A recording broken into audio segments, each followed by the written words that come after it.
Hello, my name is Captain Kelly Muniz, Commanding Officer of Media Relations Division of the Los Angeles Police Department. This critical incident community briefing is intended to provide you with information about an officer-involved shooting that occurred in 77th Division in the city of Los Angeles on July 13th, 2024 at around 10:25 p.m.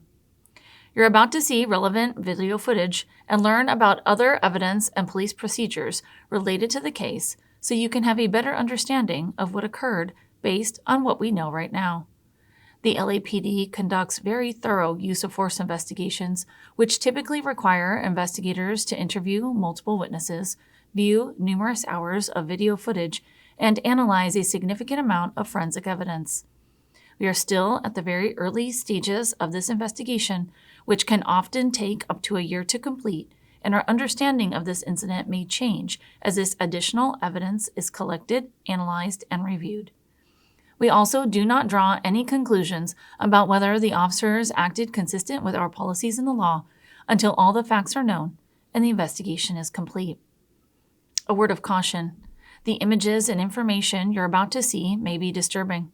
When a police officer uses force to arrest a suspect or defend against an attack, it can be graphic and difficult to watch. In addition, there may be strong language used by those shown in the video. Viewer discretion is advised, especially for young children and sensitive viewers.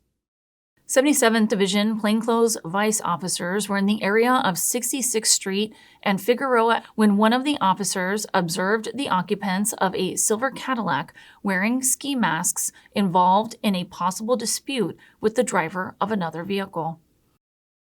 A portion of this incident was captured on surveillance video.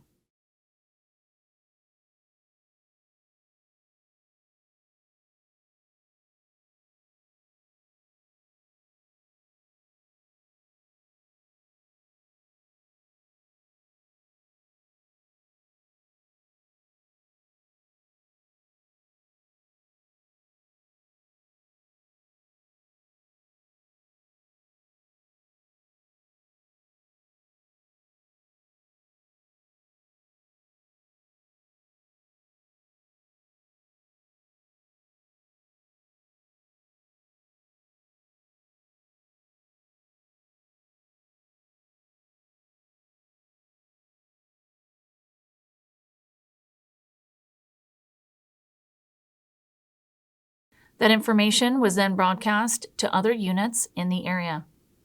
Here are the corresponding radio broadcasts.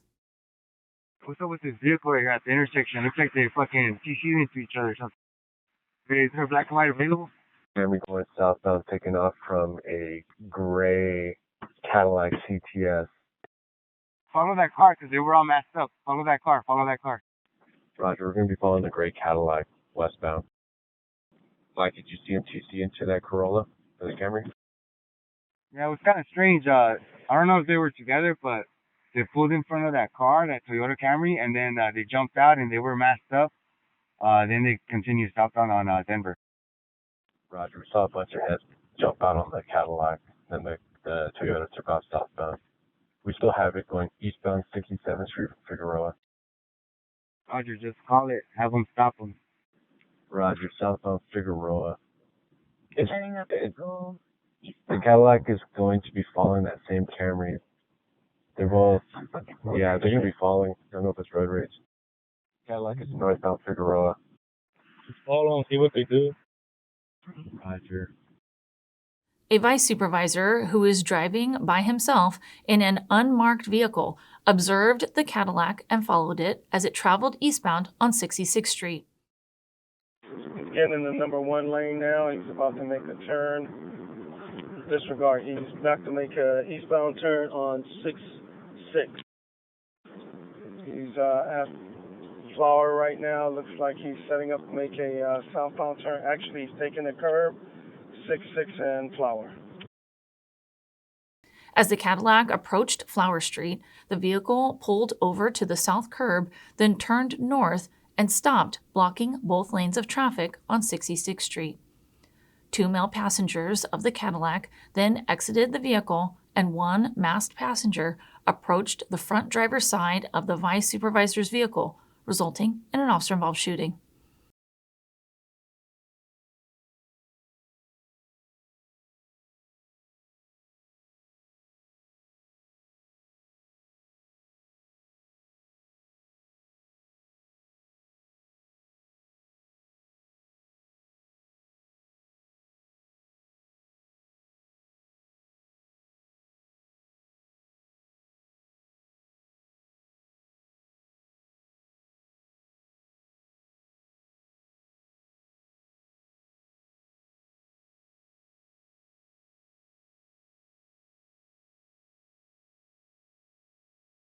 Here is an additional radio broadcast.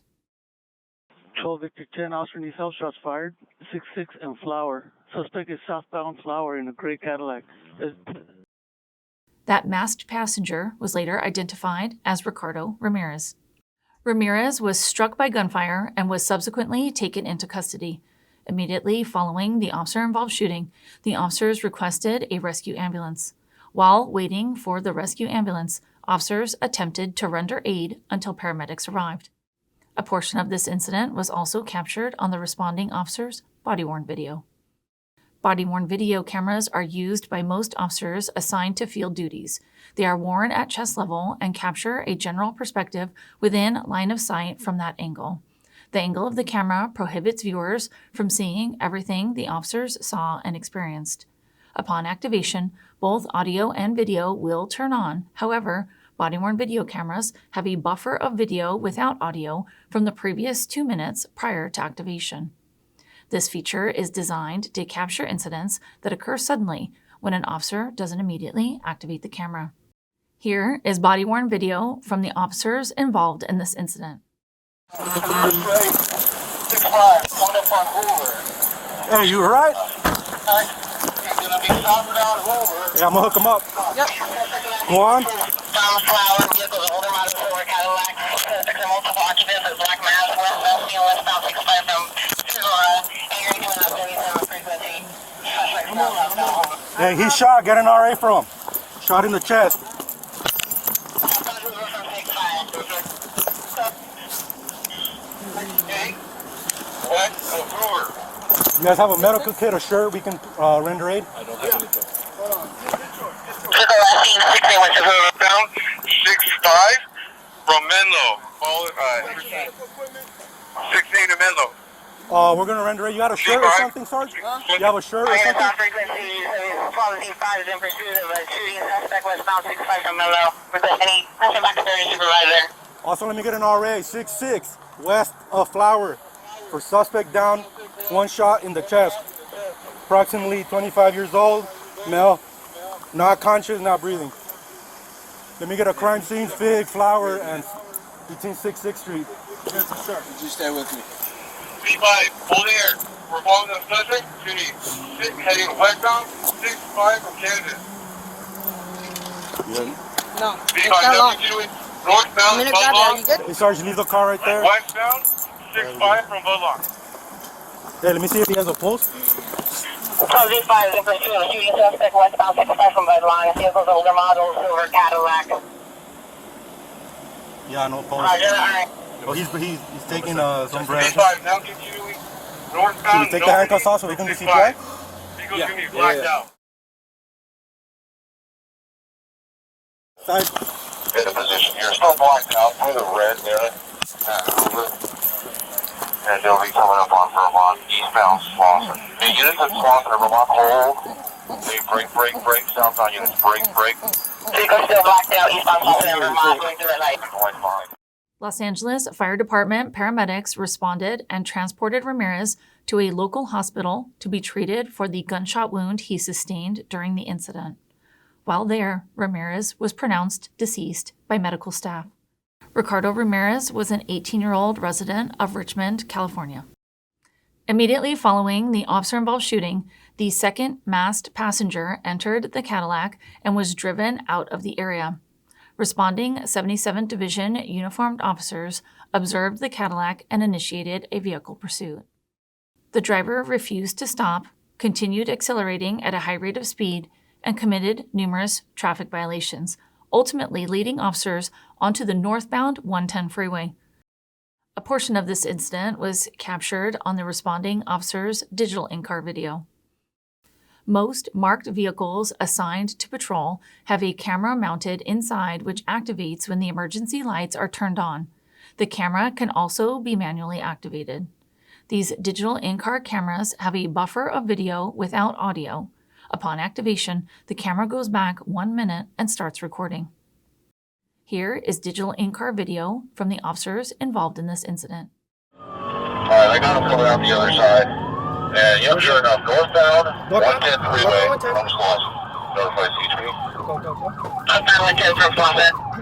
These people notified. We're gonna get 5 units without pursuit, please. 5 units at a code robbery. Wait.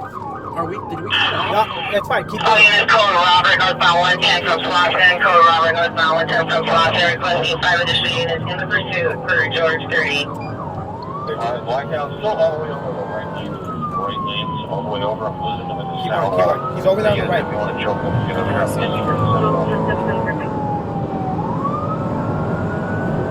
Sorry, That's 44 will be primary on that pursuit. The service will be northbound on the 110 freeway, approaching Vernon, pressing back to Vernon. Northbound 110 from 51 vehicles still blocked out. After a lengthy pursuit, California Highway Patrol took over at the eastbound 10 freeway to the northbound 15 freeway interchange. The pursuit terminated on the northbound 15 freeway and State Route 138 in San Bernardino County. This is where 3 occupants were taken into custody without incident.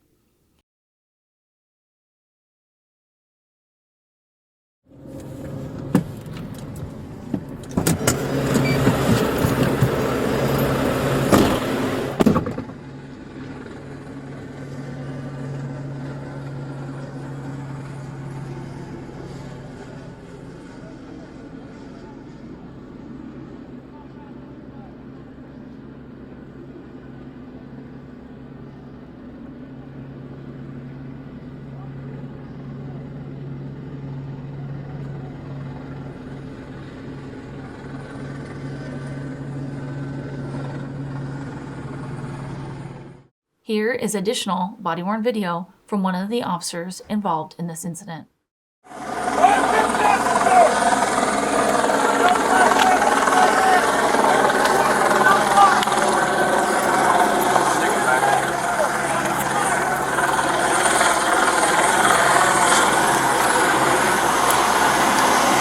that right here? 30 feet? You got anything on you? Oh.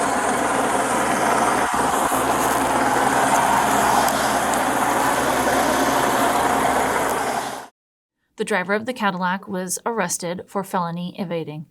The other 2 occupants were later questioned and released. The driver of the Cadillac was later identified as Israel Dezama.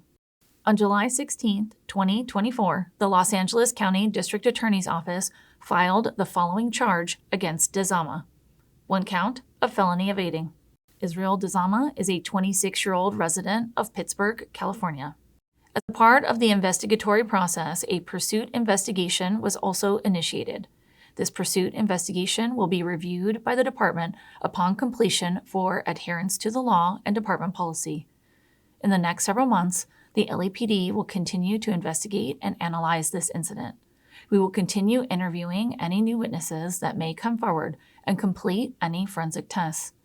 After the investigation is complete, our Critical Incident Review Division will forward their findings to the Chief of Police, who will make his recommendation to the Civilian Board of Police Commissioners.